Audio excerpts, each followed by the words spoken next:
గోదావరి జిల్లాలను పెద్ద పులి వణికిస్తోంది.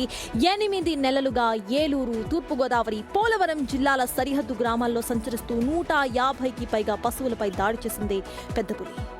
అటవీశాఖ అధికారులకు ఈ పెద్ద పులి కంటి మీద కునికి లేకుండా చేస్తోంది. గత డిసెంబర్లో తెలంగాణలోని కావిడిగుండ్లలో పశువులపై దాడి చేసింది ఈ పెద్ద పులి.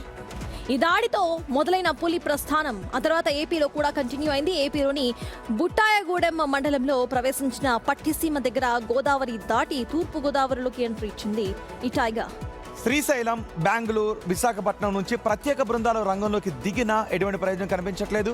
రేడియో కాల్ సిగ్నల్స్ ఆధారంగా కదలికలు కనిపెట్టే ప్రయత్నం చేస్తున్నారు అధికారులు. పులి సంచారంతో ప్రజల జీవనోపాధిపై కూడా ప్రభావం పడుతోంది. ప్రస్తుతం ఏలూరు, తూర్పుగోదావరి జిల్లాల సరిహద్దుల్లో పులి కదలికలున్నాయి.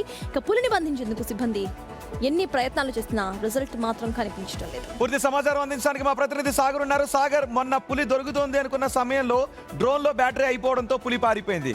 మరి ఇప్పుడు పులిని పట్టుకోవడానికి ఎటువంటి ప్రయత్నాలు చేస్తున్నారు? ఎక్కడుందని అనుకుంటున్నారు?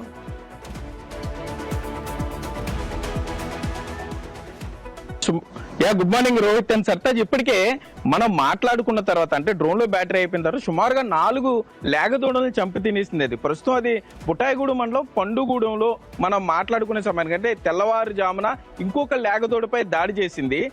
ఆ రోజు జరిగిన చిన్న మిస్టేక్ కావాలని జరిగిందా లేకపోతే అనుకోకుండా జరిగిందో తెలియదు, కానీ తర్వాత 3 లేగదూడలు ప్రాణాలు కోల్పోయి. లేగదూడలు అంటే రైతు ఎంత ఆశగా వాటిని పెంచుకుంటాడో చూడండి, జీవితాంతం కంటికి రెప్పలా చూసుకుంటాడు, పశువులు కుటుంబ సభ్యులుగా చూసుకుంటాడు. అటువంటిది పులి ప్రస్థానం మొదలైన తర్వాత 150 పశువుల్ని చంపి తినేసింది. ఇంకా వారికి కొంతమందికి నష్టపరిహారం కూడా అందలేదు. పులిని కాపాడుతున్నారా లేకపోతే ప్రజల భయాన్ని పోగొట్టేలా కేవలం ఆ బోనులు తిప్పుతున్నారా అంటూ కూడా అక్కడ ప్రజలు ప్రశ్నిస్తున్నారు.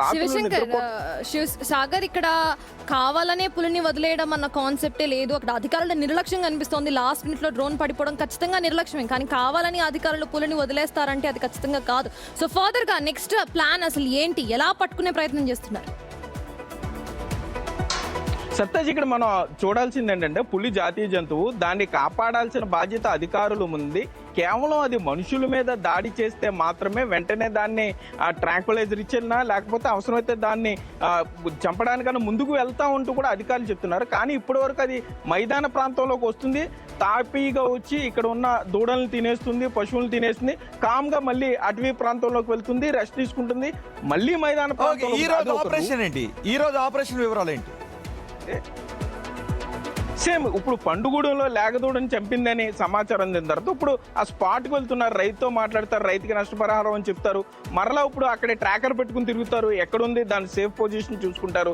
దానికి కొద్దిగా దూరంలో సేఫ్ లో ఫారెస్ట్ అధికారులు ఉంటారు. మనం అడిగామనుకోండి, అప్పుడు అది ఫారెస్ట్ పరిధిలోనే ఉంది కదా అంటున్నారు. మళ్ళీ మైదాన ప్రాంతంలోకి వస్తే ప్రజలు భయపడిపోతున్నారు. అసలు పులి నుండి మమ్మల్ని కాపాడండి బాబోయ్ అంటూ అది పులి తిరిగే ప్రాంతాల ప్రజలందరూ కూడా నిజంగా దండాలు పెట్టేస్తున్నారు ఫారెస్ట్ అధికారులకి. దయచేసి, ఎందుకంటే పనులు పోతున్నాయి, పొలాలకి వెళ్ళాలి, లేకపోతే పంట కొయ్యాలి, పూలంతా హడావుడి కార్యక్రమాలు పిల్లలు.